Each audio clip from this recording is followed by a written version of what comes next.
know how far or what progress has been made as far as these conversations with the Nigerian authorities are concerned.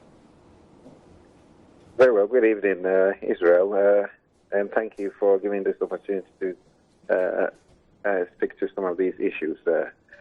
I think one of the most important things is that as a committee, we already have before us dispute challenges, with the Nigerian retailers within our Kumasi jurisdiction. Yeah. What we have been looking at is that the whole issue was referred to the committee on a joint committee level. That's the Defense and Trade, Industry and Tourism Select Committees of Parliament. We've been able to engage most of all the stakeholders. But the one fundamental issue there that we need to look at is that GIPC is now trying to make some amendments to their act. And of course, that bill will have to come back. But we did all these whole engagements during the time that we were on recess. And now that we've resumed Parliament, the committee, this joint committee's report will be laid before the plenary for us to discuss, and then the Speaker will direct. But then let me move on to the Nigerian-Benin border closure. What we've been trying to do was to try and see that we get a right feedback from the Ministry of Trade and Industry. In fact, was the last week, we engaged our minister to give us a vivid report of what the ministry has been doing.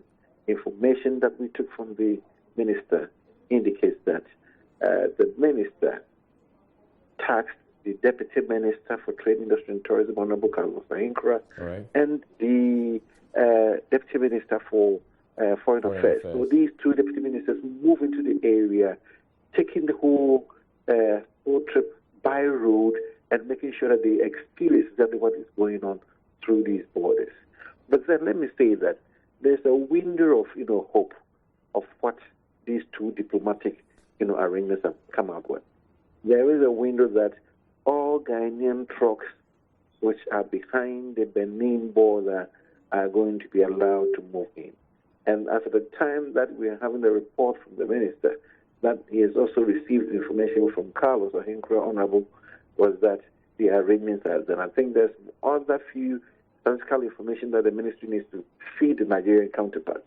But I think there's some level of diplomacy and then arrangements being done to give Ghana specifically that window for our trade in goods and services, and then the human beings to be able to move to do their business.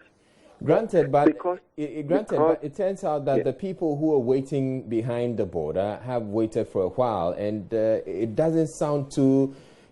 situation doesn't sound too optimistic, especially when the Nigerian authorities say they're extending the border closure to the end of January 2020. In fact, the ministry, as they informed us, was that they've taken note of all these sort of,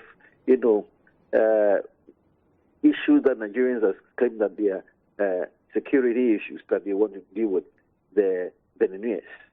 But then, equally, like we all know that, equally as they are trying to put a checks and balances there for their security issues and then other trading issues, especially in terms of rice, importation through their window or corridor.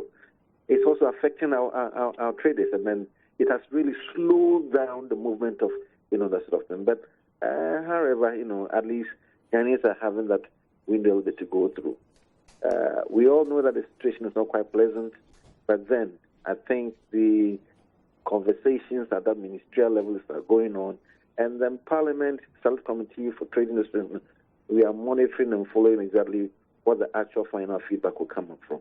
I'm sure very soon there's going to be a statement of law of Parliament now that we've resumed, and then we'll look at what the discussions will be for our Speaker to be able to direct.